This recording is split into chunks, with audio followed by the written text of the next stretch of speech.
അട്ടപ്പാടി നെല്ലിപ്പതിയിൽ സഹോദരനെ കുത്തിക്കൊലപ്പെടുത്തുകയും സഹോദര ഭാര്യയെ വധിക്കാൻ ശ്രമിക്കുകയും ചെയ്ത കേസിൽ പ്രതി കുറ്റക്കാരനാണെന്ന് മണ്ണാർക്കാട് പട്ടികജാതി പട്ടികവർഗ പ്രത്യേക കോടതി കണ്ടെത്തി. ശിക്ഷ ബുധനാഴ്ച വിധിക്കും.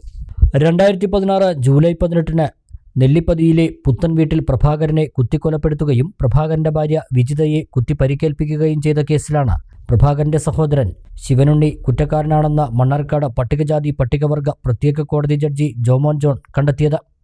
പ്രഭാകരന്റെ അമ്മ കമലാക്ഷി, സഹോദരി ശ്യാമളയുടെ 4 വയസ്സുള്ള മകൾ അനിത എന്നിവർ 17 വർഷം മുമ്പ് വിഷം കഴിച്ച് മരിച്ചതിന് പ്രഭാകരനാണ് കാരണക്കാരനെന്ന് ആരോപിച്ചാണ് പ്രതി കൃത്യം ചെയ്തത്. കൽപ്പണിക്കാരനായ പ്രഭാകരൻ ജോലി കഴിഞ്ഞ് രാത്രി 9 മണിയോടെ വീട്ടിലേക്ക് വരുന്നതിനിടെയാണ് സംഭവം. നേരത്തെ തന്നെ കത്തിയുമായി പ്രഭാകരനെ കൊലപ്പെടുത്തുമെന്ന ഭീഷണിയുമായി ശിവനുണ്ണി വീട്ടിലെത്തിയിരുന്നു. ഈ വിവരം ഭാര്യ പ്രഭാകരനെ അറിയിച്ചെങ്കിലും അവൻ ഒന്നും ചെയ്യില്ലെന്നും വാതിൽ അടച്ചിരിക്കാനും പ്രഭാകരൻ ഭാര്യയോട് പറഞ്ഞു.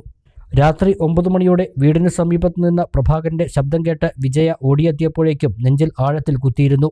തടയാനെത്തിയ വിജയയെ കുത്തിയെങ്കിലും തുടയിലാണ് കുത്തുകൊണ്ടത്. ബഹളം കേട്ട് മറ്റു ബന്ധുക്കളെത്തി ഇരുവരെയും ആശുപത്രിയിൽ എത്തിച്ചെങ്കിലും പ്രഭാകരൻ മരിച്ചിരുന്നുവെന്ന് വിജയമ്മ പറഞ്ഞു. ഞങ്ങൾ സന്ധ്യയ്ക്ക് വീട്ടിലിങ്ങനെ ഇരിക്കുന്ന സമയത്ത് അനിയും ശിവനുണ്ണി കുടിച്ചിട്ട് ഇങ്ങനെ കയറി വന്നിട്ട് പ്രഭാകരനെ കൊല്ലും എന്നങ്ങനെ ഭീഷണിപ്പെടുത്തിയിരുന്നു. അങ്ങനെ ഞങ്ങളെ ഏട്ടനെ വിളിച്ച് പറഞ്ഞപ്പോൾ ഏട്ടൻ പറഞ്ഞു അവനൊന്നും കാട്ടില്ല എന്ന് പറഞ്ഞു. അങ്ങനെ അത് പറഞ്ഞ് കുറച്ചു നേരം കഴിഞ്ഞ ഏട്ടൻ തന്നെ ഞാൻ ഏട്ടൻ പറഞ്ഞു നിങ്ങളകത്ത് കയറിയിരുന്നോ, അതൊന്നും കാട്ടൊന്നുമില്ല ശരി പറഞ്ഞു. ഞങ്ങളകത്തേക്ക് കയറുമ്പോഴേക്കും വീണ്ടും ഭീഷണി മുഴക്കിയിട്ട് വീടിന്റെ മുറ്റത്ത് നിൽക്കുകയാണ്. ഞാൻ 2 വീട്ടിൽ വീട് അടുത്തടുത്താണ്. അതിനവിടെ നിൽക്കുകയായിരുന്നു. പിന്നെ 9:30 ആകുമ്പോൾ ഏട്ടൻ പണി കഴിഞ്ഞ് ഓട്ടോറിക്ഷയിൽ വന്നിറങ്ങി.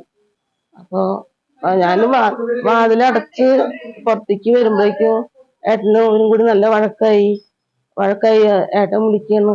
അപ്പൂ ശിവനുണ്ണി എന്നെ കുത്തിയടാ പറഞ്ഞിട്ട് വിളിച്ച് അയ്യോ പറഞ്ഞ് അങ്ങനെ ഇറങ്ങി ഓടി ചെല്ലുമ്പോൾ ഇവര് രണ്ടാളും കൂടിയിട്ട് അവിടെ നല്ല അഴിയും പിടിയൊക്കെ ഉണ്ടായിട്ടുണ്ട്. അതിൻ്റെ ശേഷമാണ് കുത്തിവെക്കുന്നത്. ചെന്ന് ഞാൻ പിടിക്കുമ്പോഴേക്കും ഏട്ടൻ എൻ്റെ മേലെ കൂടെ വീണു. ഏട്ടൻ മേലെ വീണിട്ട് ഞാൻ കൈകൊണ്ട് പിടിച്ച് എൻ്റെ ഈ വലത്ത് ഭാഗത്തേക്കാണ് ഏട്ടൻ വീണത്. ഈ സൈഡിൽ വീണു എൻ്റെ നെഞ്ചത്ത് കിടക്കുന്ന സമയത്താണ് അവർ രണ്ടാമതും കുത്തിയത്. ഈ സൈഡിൽ അത് കുത്തി അപ്പോഴേക്കും അയ്യോ എന്ന് പറഞ്ഞു. പക്ഷെ ഏട്ടന് സൗണ്ട് വരുന്നില്ല.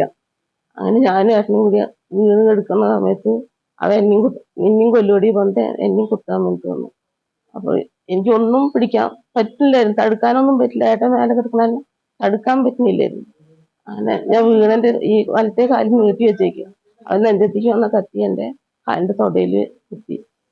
അപ്പോഴേക്കും എല്ലാവരും ഓടി വന്നു. എൻ്റെ മോനും എല്ലാവരും അടുത്തുള്ള എല്ലാവരും ഓടി വന്നു. അങ്ങനെ ഓട്ടോറിക്ഷ വിളിച്ച് ആശുപത്രിയിൽ കൊണ്ടുപോയി.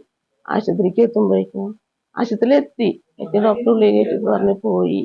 ഹൃദയത്തിലേക്കുള്ള പ്രധാന രക്തക്കുഴലുകളെല്ലാം കുത്തേറ്റ് മുറിഞ്ഞിരുന്നതായി പോസ്റ്റ്മോർട്ടത്തിൽ കണ്ടെത്തി. കേസിലെ സാക്ഷിയായിരുന്ന പ്രഭാകരന്റെ പിതാവ് മണി വിചാരണയ്ക്കിടെ വാഹനാപകടത്തിൽ മരിച്ചു. പിതാവാണ് പ്രഭാകരനെ കുത്തിയതെന്ന വാദം പ്രതി കോടതിയിൽ ഉയർത്തിയെങ്കിലും തെളിയിക്കാനായില്ല. പ്രോസിക്യൂഷനു വേണ്ടി special public prosecutor P Jayan ഹാജരായി.